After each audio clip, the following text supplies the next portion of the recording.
एक गांव में एक मजदूर रहता था जिसका नाम हरिराम था। उसके परिवार में कोई नहीं था, इसलिए दिन भर अकेला मेहनत में लगा रहता था। हरिराम दिल का बहुत ही दयालु और कर्मों का भी बहुत अच्छा था। मजदूर था इसलिए उसे उसका भोजन उसे मजदूरी के बाद ही मिलता था। आगे पीछे कोई ना था इसलिए वो इस आजीविका से संतुष्ट था। एक बार उसे एक छोटा सा बछड़ा मिल गया। उसने खुशी से उसे पाल लिया। उसने सोचा आज तक वो अकेला था, अब वो इस बछड़े को अपने बेटे के जैसे पालेगा। हरिराम का दिन उसके बछड़े से ही शुरू होता और उसी पर खत्म होता। वो रात दिन उसकी सेवा करता और उसी से अपने मन की बात करता। कुछ समय बाद बछड़ा बैल बन गया। उसकी जो सेवा हरिराम ने की थी उससे वो बहुत ही सुंदर और बलशाली बन गया था। गांव के सभी लोग हरिराम के बैल की ही बातें किया करते थे। किसानों के गांव में बैल की भरमार थी, पर हरिराम का बैल उन सबसे अलग था। दूर दूर से लोग उसे देखने आते थे।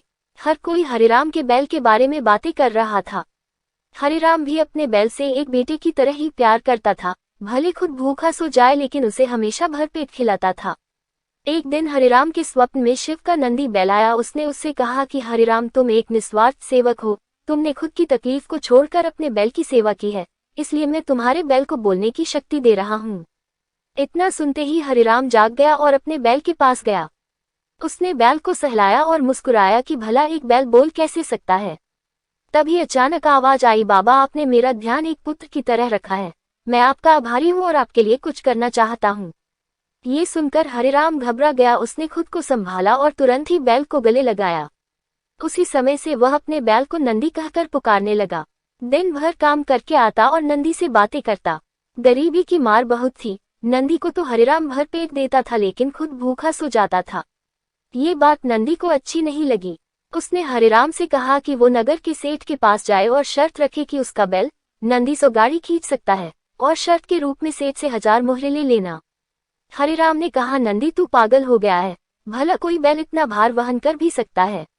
मैं अपने जीवन से खुश हूँ, मुझे यह नहीं करना। लेकिन नंदी के बार बार आग्रह करने पर हरिराम को उसकी बात माननी पड़ी। एक दिन डरते डरते हरिराम सेठ दीनदयाल के घर पहुंचा। दीनदयाल ने उससे आने का कारण पूछा। तब हरिराम ने शर्त के बारे में कहा।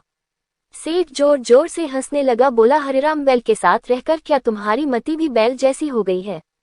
अगर शर्त हार गए तो 1000 मोहर के लिए तुम्हें अपनी झोपड़ी तक बेचनी पड़ेगी।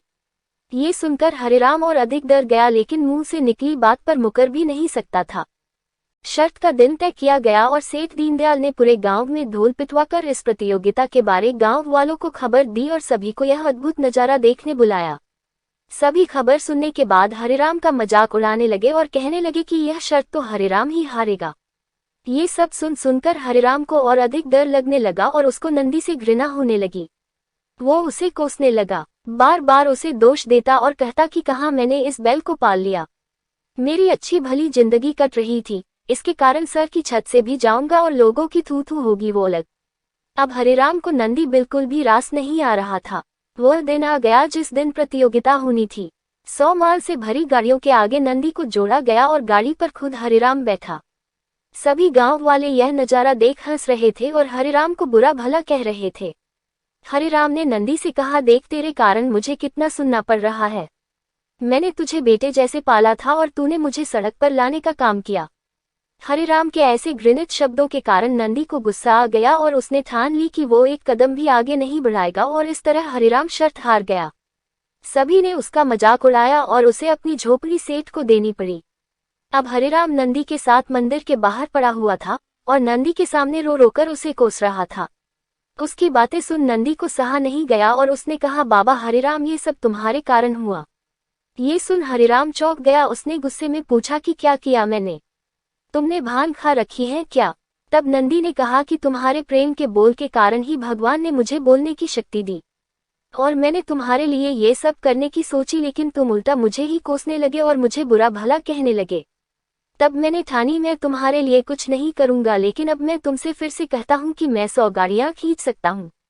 तुम जाकर फिर से शर्त लगाओ और इस बार अपनी झोपड़ी और 1000 मोहरे की शर्त लगाना। हरिराम वही करता है और फिर से शर्त के अनुसार 100 गाड़ियां तैयार कर उस पर नंदी को जोड़ा जाता है। फिर से उस पर हरिराम बैठता है और प्यार से सहलाकर नंदी को गाड़ियां खींचने कहता है। इस बार नंदी यह कर दिखाता है जिसे देख सब स्तब्ध रह जाते हैं और हरिराम शर्त जीत जाता है। सेठ दीनदयाल उसे उसकी झोपड़ी और 1000 मोहरे देता है। इस कहानी से यही शिक्षा मिलती है कि जीवन में प्रेम से ही किसी को जीता जा सकता है। कहते हैं प्रेम के सामने ईश्वर भी झुक जाता है, इसलिए सभी को प्रेम के बोल ही बोलना चाहिए।